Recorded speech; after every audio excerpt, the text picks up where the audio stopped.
నేను ద్రాక్ష పండ్లు కొందామని మార్కెట్కి వెళ్ళాను.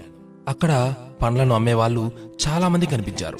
అయితే ఓ చోట మాత్రం దాదాపు 60 సంవత్సరాలు పైబడిన ఓ ముసలాయన ద్రాక్ష పండ్లను అమ్మడం చూసి ఆయన దగ్గరకు వెళ్ళాను.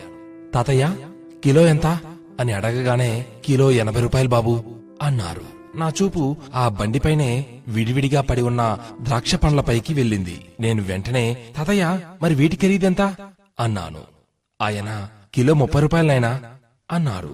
విడిపండ్లు ఇంత తక్కువ ఎందుకలా అని అడగగానే, అవి కూడా మంచివేనైనా, కాని అవి గుత్తి నుండి విడిపోయాయి, అందుకే అంత తక్కువ ధర అన్నారు.